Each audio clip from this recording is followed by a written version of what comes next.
What impact did the General Motors plant have on not just the society in Columbia, but on sports?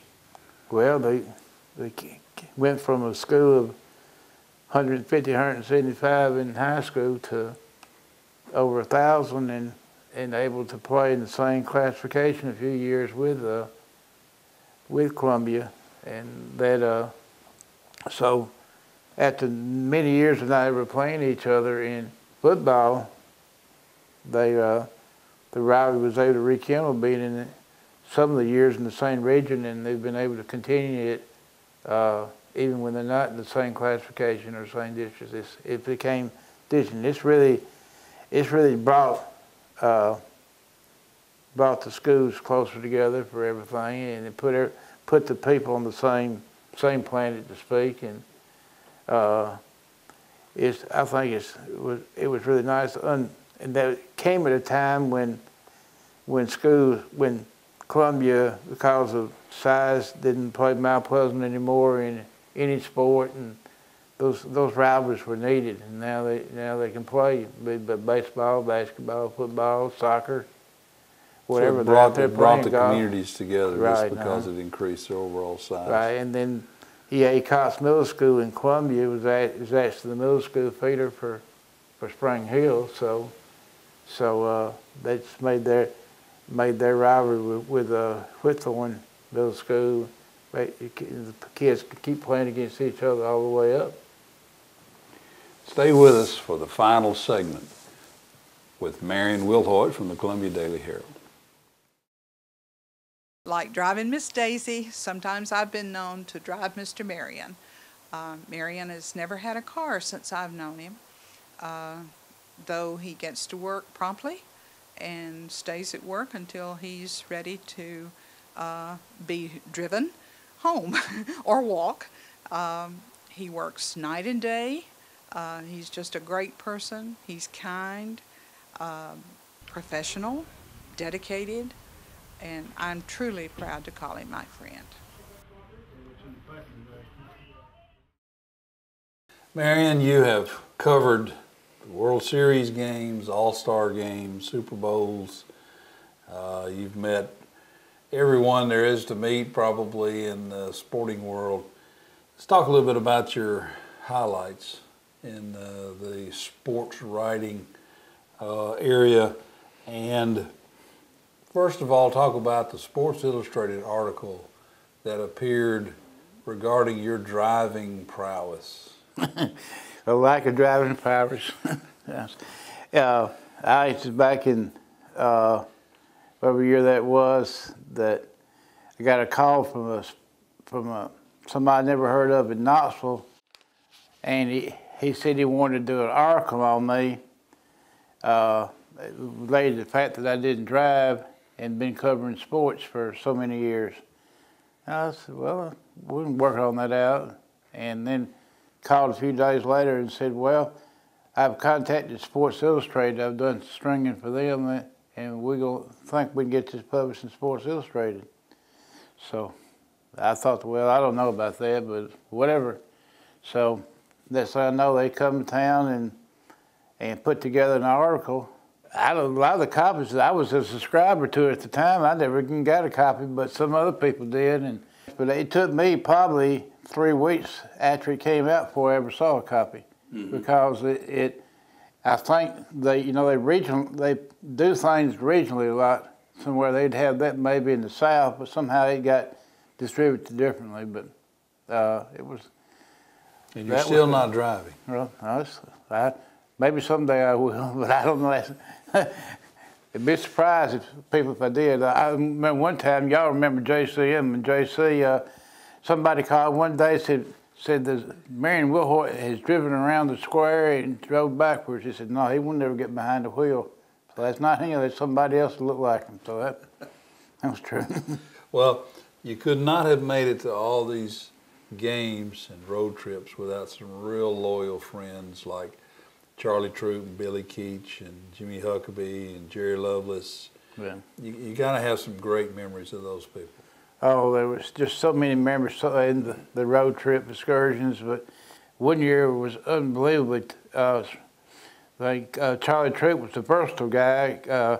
Spring football practice was going on, and he was going to school at Columbia State, and Coach Murphy, David Murphy, Coach Cartwright was in football. They needed Charles to run the baseball for them during their preseason, and I was in Kentucky. Billy and I were in Kentucky. Jerry Lovis and I, we were running between Paducah and Hawkins, Paducah and Clarksville for covering high school basketball and covering junior college basketball tournaments. And Jimmy Huckabee was coming over to help. He was going to MTSU at the time, and well, it was just a hectic week, and we all got over with, and boom, that was Columbia going to state basketball tournament, and Columbia State going to national basketball tournament in Kansas, and that was 1971. That was a remarkable year. Columbia State didn't even know there was a national tournament. Had a first-year coach named Gene McBee. We didn't have a player over 6'5", and we was going against teams 6'7", 6'8", 6'10".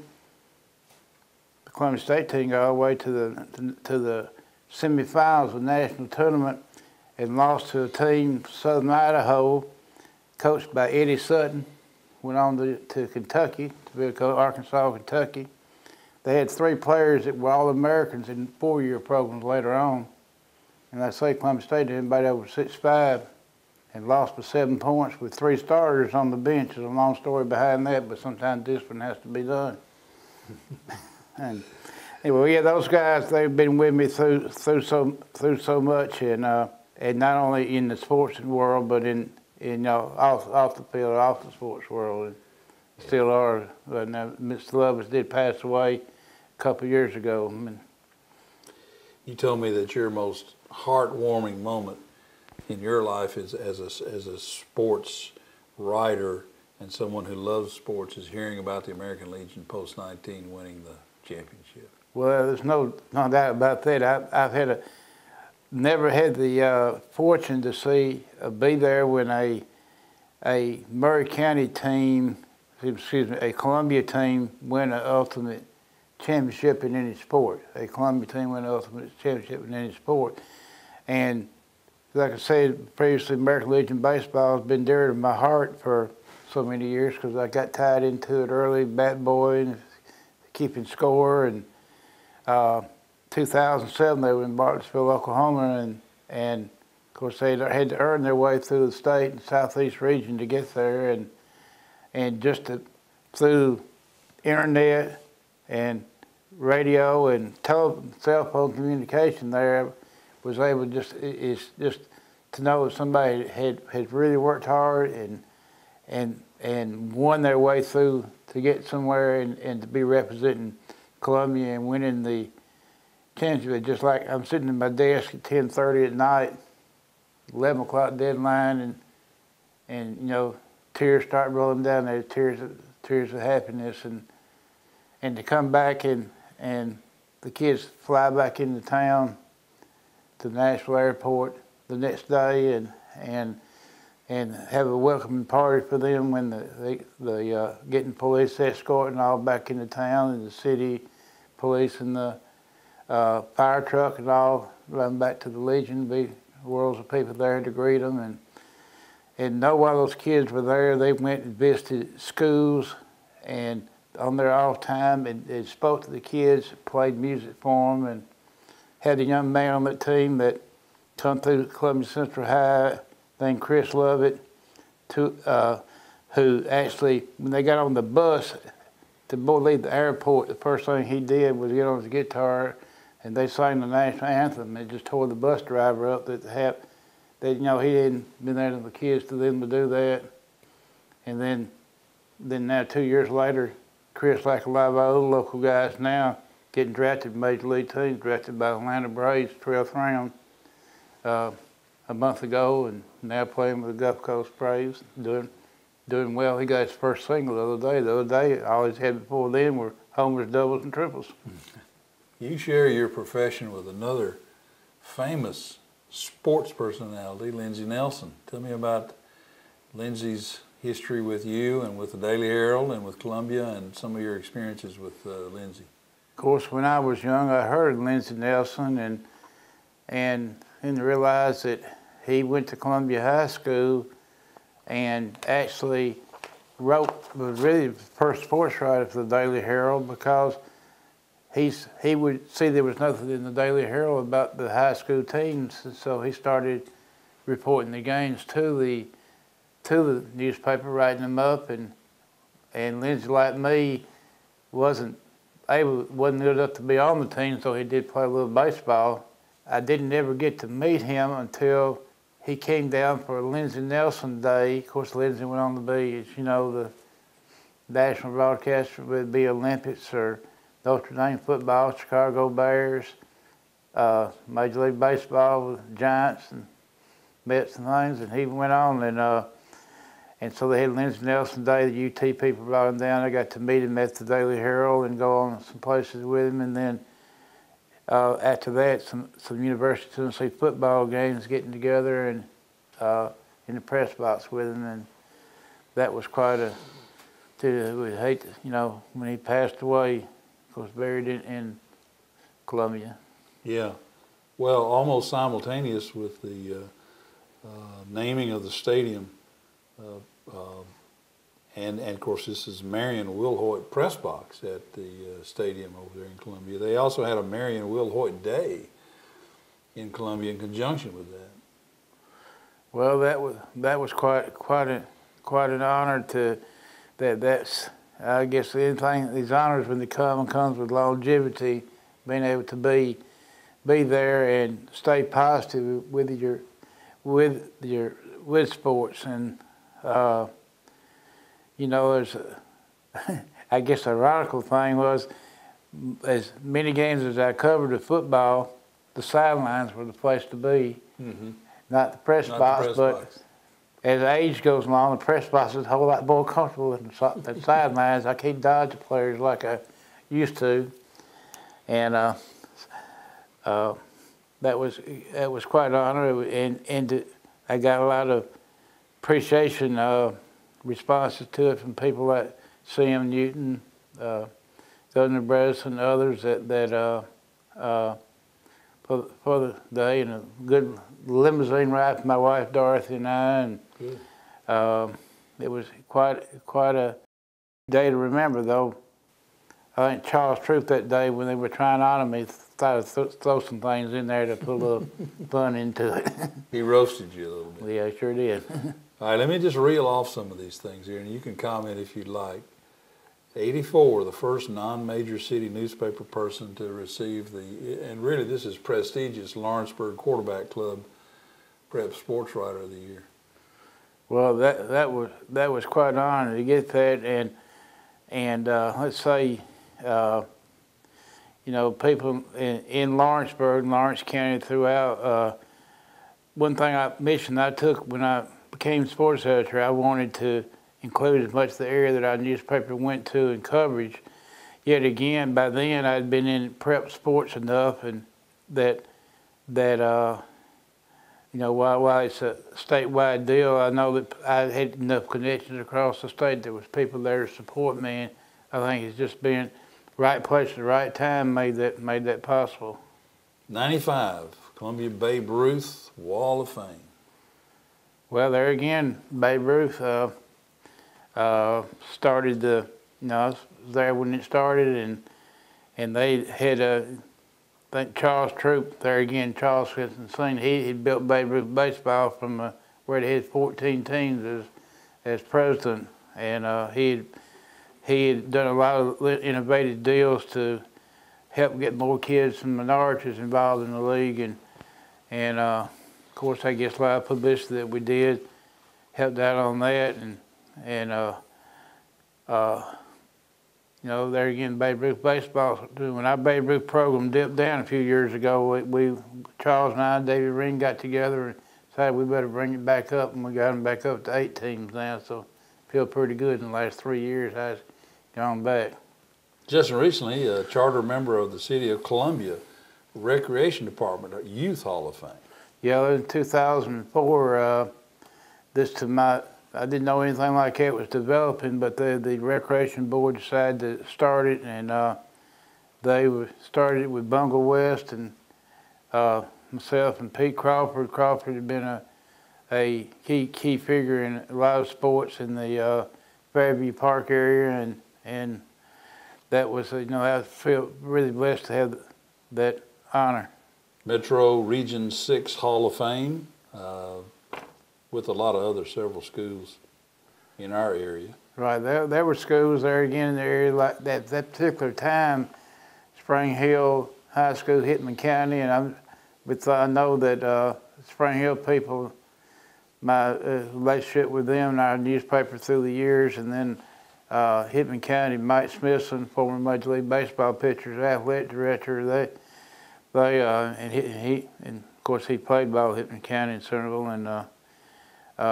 and then by the other coaches that were in Metro had been involved in our area some, and somehow out of clear blue sky that became another one of those honors that come by staying positive and being in the same place, same time for a long time. Of course, Tennessee Press Association, TSSAA Service Awards. You're a Paul Harris Fellow with the Rotary Club, I understand. One of the, whatever those they give out to people that are non-members that are service awards there, TSAAs, and like that. Of course, you know, we've been blessed in Columbia to have people like Hardy Lloyd, who was the president, head of the TSAA Board of Controls. Now Bernard Childers, TSAA Executive Director. Late Jim Cartwright was the Tennessee Athletic Coaches Association's Executive Director. Bill Marbert, who he is now, was his replacement at Columbia. And then we got Decent Lovis in TSAA Hall of Fame as an official. W.C. Johnson coached at Mount Pleasant in the Hall of Fame, and Hardy Lloyd's in the TSAA, and Jim Cartwright. They're all coaches Hall of Fame. Well, you're home in Columbia for almost 50 years now. It's been the Daily Herald newspaper, and the old location and what we call the new location now, which has been there for 40 years. You reminded us today. So you've had lots of bosses there, lots of editors. I guess the first of which may have been John Finney. Right. Just stepped in there, and when I was hired, John just said, that's the old linotype system typewriters, and just type the story. Don't worry about capitalizing letters or punctuations. That the typesetter take care of that. Just give it to Wesley Nightgrass. He'll know English better than you will, and he'll know the punctuation better than you will, and you just type it up, and they'll take care of it. So that's how it was then. It's not that way now. And he told you gave you some advice on the kinds of things to put in your story, right, which is stuck. Names. You need to get names in there. That's what the people read it for. Their families and the people in the neighborhood. And for the scrapbooks, the memories of it, and that's something the different people who work for me. I try to have them remember that. Sometimes they don't learn that if they go through journalism school, but to me, John Finney was my journalism school. And he handed off the ownership and editorship to Sam and Betty Kennedy.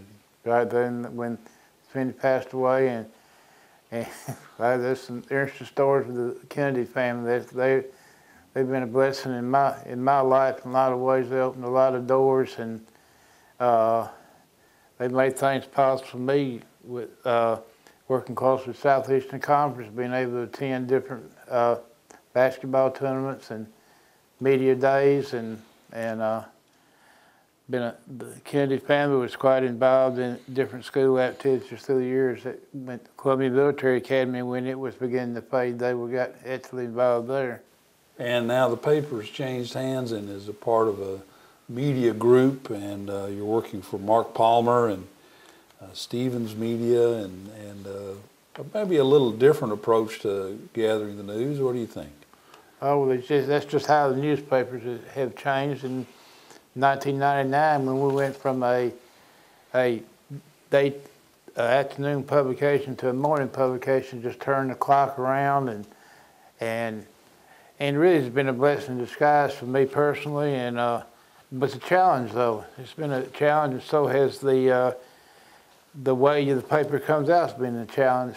No longer just type that story up and send it out. You got to get it on a computer, and you got to get it right. Doesn't go through someone else typing for you. Doesn't go through a proofreader. Doesn't go through the old print it out and paste it up style. You do it all on your screen.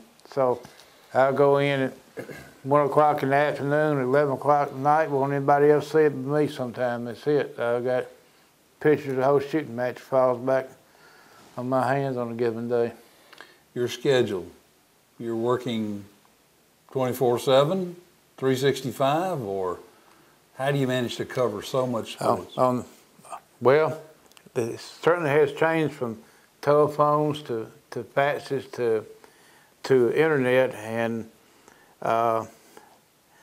the way it used to be, I used to work 2 days in one. That's the way I looked at it. I used to go in the morning in the old newspaper, take a little break in the afternoon, go cover something, go back home, and I take a nap in the afternoon and sleep some at night and go back the next day. Now, the day's like 1 to 11 or 3 to 11 if I don't take a supper break. And I sleep till 11 o'clock and wake up to young and restless. I used to take my breaks to days of our life in the afternoon and see it. Now I wake up to young and restless. So I got a little soap opera in my world. Final question before we get your thoughts. You've achieved a very high level of success in your occupation. And you've done that working the same job, in the same town, in the same newspaper, almost 50 years now. In an age when everyone's moving and trying to accomplish the next level and changing jobs, changing locations and everything, what does your success say about you? And what does it say about the nature of our society these days? And your approach to being successful but doing it all in the same location? I trace this back to my father, Wilhoite, 43 years, Columbia Military Academy. He stayed right with it when they went through a depression. They went through the different war years, and teachers came and went, and he stayed. And I've always believed that the grass is not necessarily greener on the other side. You got to stay where you're happy, because I don't feel like I ever had a job. I just had a hobby that was an occupation. Well, Marion Wilhoite, a life and a legend from Columbia, Tennessee. Thanks for your time. We appreciate your sharing all your memories. I'm Al Clark, and thank you for joining us.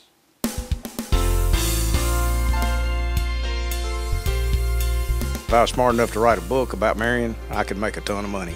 That's all it is to it.